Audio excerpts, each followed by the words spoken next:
за то, что они годами создавали эту службу. Ветеранам скорой сегодня аплодировали стоя. В зале те, кто отдал профессии по 30-40 лет. Марзия Салахова одна из них. Она уже на пенсии, но до сих пор влюблена в свою работу. Видеть, что ты нужна людям, ты можешь как-то им помочь, это же большая радость. Валерий Шерешевский в свои 80 до сих пор на службе. На вызовах со скорой откатал почти 18 лет.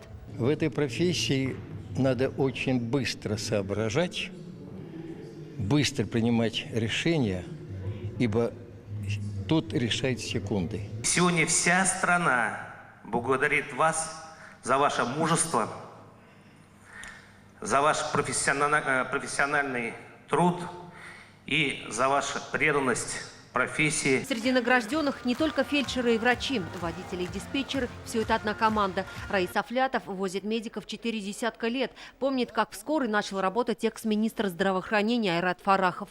Тогда еще на рафах начинали ездить. Ну, разные машины были, и УАЗики, и газели.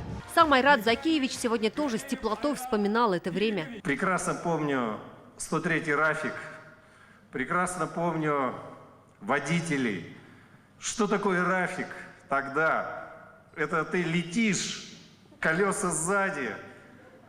Это, я не знаю, мне кажется, лучше машины не было. Грандиозный праздник для работников самой скорой службы сегодня организовали и в Челнах. Здесь каждый настоящий герой. Многие начинали работать, когда город только строился. В те времена на все Челны была всего одна бригада скорой. Обслуживали в основном травмы, потому что ни дедушек, ни бабушек тогда не было. Очень много возили родов. 20 родов в день возили. Была молодежь. Старались заработать квартиры. Это жизненный фактор был. 26 лет на скорой работает и Фануза Попова. Говорит, чего только не повидала, но каждый случай нестандартный. Молодой человек, 27 лет. После злоупотребления алкоголем у него появилась рвота, и он не знает, что с ним. А оказывается, у него шел инфаркт.